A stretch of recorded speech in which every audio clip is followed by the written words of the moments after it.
कि मुकेश सहनी स्वयं यहाँ चुनाव मीडिया पर अगर आज वोट करा दिया जाए तो मनीष कश्यप चुनाव जीतेंगे। राजेश कुशवाहा को टिकट मिल गया, फिर अभय जी का नाम आ रहा था, भाजपा की सांसद रामा देवी का भी नाम आ रहा था, लेकिन अपना सीट कटौती करके 3 सीट दे दी है। वो तो अपने आप पर कुल्हाड़ी मारने का काम किया है राजद के समर्थक। मोदी फैक्टर सबसे बड़ा फैक्टर है।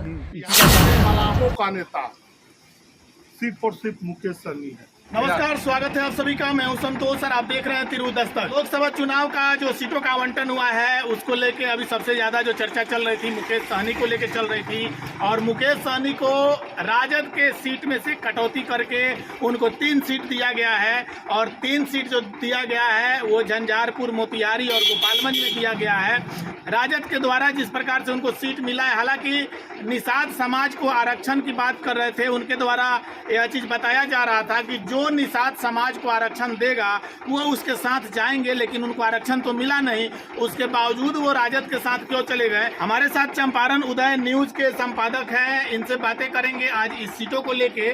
स्वागत है। सबसे पहले आपका भी स्वागत है।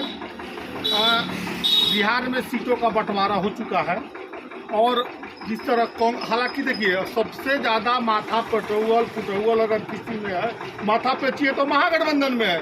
कांग्रेस के खाते में देखिए जिस प्रकार सीट बंटवारा हुआ, बिहार में 40 लोकसभा की सीटें हैं, तो 40 लोकसभा सीट में 26 पर लड़ रही है आरजेडी, 9 पर लड़ रही है कांग्रेस, और 5 पर लड़ रही थी आपको सीपीआई एमएलए, जो भी और गठबंधन के जो पार्टियाँ थी वो लड़ रही थी। तो मुकेश सहनी पहले टकटकी लगाए हुए थे इंडिया गठबंधन से, तो इंडिया गठबंधन में उनका बात नहीं बना। निषादों का आरक्षण का वो चाहते थे कि हमको लिखित रूप से आश्वासन मिले, तो आश्वासन नहीं मिले। उसके बाद उन्होंने 5 मिनट बाद, पहले आज से 3-4 दिन 5 दिन पहले 5 मिनट बाद माननीय बिहार के पूर्व मुख्यमंत्री लालू जी से बात हुई, तेजस्वी जी से बात हुई। उसके बाद बात होने के बाद उनका सीटों का क्लियर कर दिया गया। आरजेडी अपने कोटे से जो 26 सीटों पर आरजेडी लड़ रही है, चुनाव लड़ रही है, उसमें से 3 सीट मुकेश सहनी को दिया है वो अपने गठबंधन में। और गठबंधन में देने के साथ साथ कौन सी वो सीटें हैं जान लीजिए। झंझारपुर वीआईपी मुकेश सहनी की पार्टी चुनाव लड़ेगी। मोतिहारी, जहाँ से चर्चा ये हो रहा है कि मुकेश सहनी स्वयं यहाँ चुनाव लड़ेंगे मोतिहारी से। गोपालगंज भी खाते में उनके गया है। झंझारपुर, मोतिहारी, गोपालगंज 3 सीटें उनको आरजेडी ने अपने कोटे से दी है। हाँ, एक और बात हम आपको बताते हैं, बिहार में मलाहों का नेता सिर्फ और सिर्फ मुकेश सहनी है।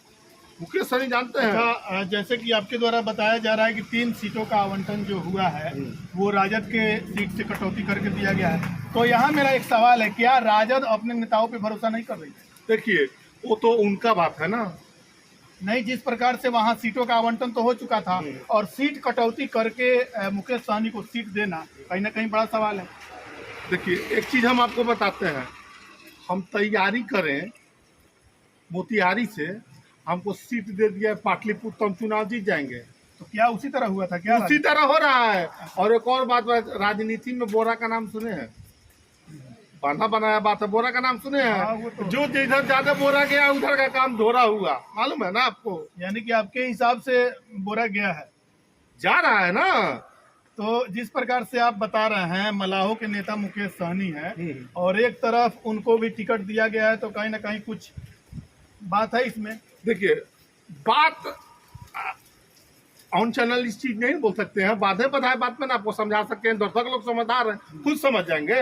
लेकिन इसमें दुमत नहीं है कि मलाहों का नेता मुकेश सहनी, हालांकि उन मुकेश सहनी के काट में बिहार के मंत्रिमंडल में 2 मलाह को, निषादों के नेता को मंत्री बनाया गया है ना। एक हरी सहनी और एक है आपको मदन सहनी, एक जेडीयू से है, एक और आपके एक क्या नाम है, इसके पहले भी मुकेश सहनी राजद में हैं, और उसके बाद भी वहां पर भी उनसे खटपन हुआ था, जिसको लेके वो राजद छोड़ के एनडीए में शामिल हुए थे।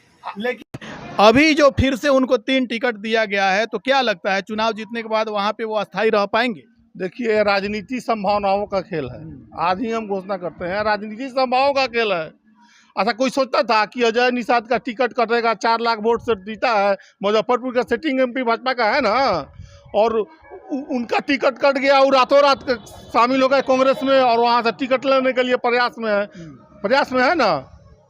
तो ऐसा ही है, सोच लीजिए। क्या कहिएगा अभी जिस प्रकार से लोकसभा चुनाव में पश्चिमी चंपारण जिला में एक काफ़ी मशहूर चेहरा आ गया है, मनीष कश्यप अभी चुनावी दौर में आ चुके हैं, जो कि निर्दलीय चुनाव लड़ने जा रहे हैं, और संजय जायसवाल भी वहां से हैं, और एक तरफ कांग्रेस भी है। और इस बीच में मनीष कश्यप चुनाव लड़ रहे हैं, तो कहीं ना कहीं मनीष कश्यप जो है चुनाव लड़ने से उनको किनको सबसे ज़्यादा घाटा हो सकता है? आपको हम बताते हैं, बहुत बढ़िया सवाल किया है, मजा वाला जवाब सुन लीजिए। सोशल मीडिया पर अगर आज वोट करा दिया जाए तो मनीष कश्यप चुनाव जीत जाएगा, ठीक है? चलिए, नहीं ठीक है, पूरी बात सुनिए, पूरी बात सुनिए, बताइए। सोशल मीडिया पर जमीनी स्तर पर नहीं जीत पाएंगे, अभी राजनीति का बौगा है वो तो किए हैं, पत्रकारिता किए हैं ना मनीष जी। हालांकि उन्होंने विधानसभा का भी चुनाव लड़ा है, 2019 में लोकसभा का चुनाव लड़ने के लिए उन्होंने भी फॉर्म खरीदा था ना। वो चुनाव जीतेंगे नहीं, सुनिए मेरा सवाल, चुनाव जीतेंगे हारेंगे उससे मतलब नहीं है। मतलब मेरा सवाल जो था वो ये था कि मनीष का बेतिया लोकसभा सीट से चुनाव लड़ रहे हैं, तो वहां पे उनके चुनाव लड़ने से किनको ज्यादा नुकसान हो सकता है? भाजपा को नुकसान हो सकता है, लेकिन हाँ, मोदी फैक्टर सबसे बड़ा फैक्टर है।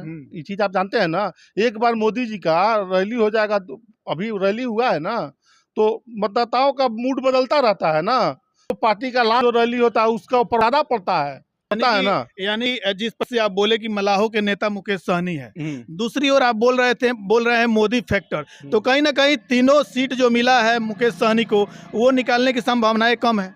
देखिए, बिहार में जो गठबंधन है ना, 2 गठबंधन काम, एक महागठबंधन एनडीए, हमको लग रहा है बिहार में एनडीए गठबंधन 35+ सीट जीतेगा। मतलब वही आपसे हम बता रहे हैं, सवाल जवाब आप ही का है, हम आप ही से पूछ रहे हैं। जैसे कि आपके द्वारा जिस प्रकार से बताया गया कि मुकेश सहनी मलाहों के नेता हैं और उनको मलाह वोट मिलेगा, 80% वोट कराने की क्षमता रखते हैं, लेकिन जीत संभव नहीं है। जीत संभव नहीं है।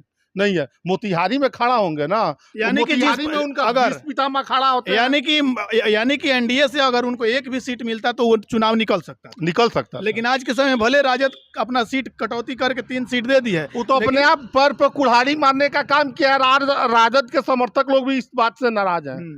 राजद के समर्थक भी नाराज है कि मुकेश सहनी को टिकट क्यों दिया गया है।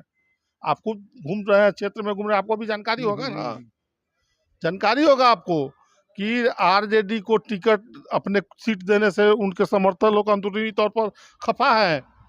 मुकेश सहनी को क्यों माने गठबंधन में लिया गया। और सबसे ज्यादा नाराजगी मालूम है किस सीट को लेकर है? मोतिहारी सीट को लेकर है कि मोतिहारी में पहले पूरे फेसबुक पर चला ना, सोशल मीडिया पर चला ना, राजेश कुशवाहा जिंदाबाद, राजेश कुशवाहा को टिकट मिल गया। अभय जी का नाम आ रहा था, भाजपा की सांसद रामा देवी का भी नाम आ रहा था, लेकिन मिला किसको? कोई कल्पना किया था? कल्पना भी नहीं किया होगा। चलिए, तो उदय जी के द्वारा बहुत बातें कही गई और उदय जी के द्वारा साफ शब्दों में बता दिया गया, राजद के द्वारा सीटों का आवंटन कर दिया गया है, लेकिन मोदी फैक्टर एक बहुत बड़ा फैक्टर है, ये इनके द्वारा साफ शब्दों में कहा गया। हालांकि मोतिहारी सीट जो है वो राधा मोहन सिंह वहाँ से चुनाव लड़ रहे हैं एनडीए गठबंधन से, और वहाँ पे अभी कहीं ना कहीं मुकेश सहनी जिस प्रकार से चुनाव लड़ने के लिए आ रहे हैं, तो यह एक बड़ी चुनौती होगी, क्योंकि मुकेश सहनी के द्वारा भी निषाद समाज के आरक्षण को लेकर पूरे बिहार में दौरा किया गया। बिहार में वो अपना यात्रा निकाले थे और इस दरमियान उनके द्वारा गंगाजल के साथ गंगा जल के साथ मुकेश सहनी सभी लोगों को कसम भी खिलाए थे। अब यह कसम लोकसभा चुनाव में कितना असरदायक होती है, यह चीज आप सभी को देखने को मिलेगा। फिलहाल अभी मुकेश सहनी मोतिहारी से चुनाव लड़ने जा रहे हैं, जैसा कि उदय जी के द्वारा बताया गया। इसको लेकर आप क्या कहेंगे कमेंट करके जरूर बताएं। बाकी आप देख रहे थे तिरहुत दस्तक, और भी खबरों के लिए चैनल को सब्सक्राइब करें और ज्यादा से ज्यादा शेयर करें।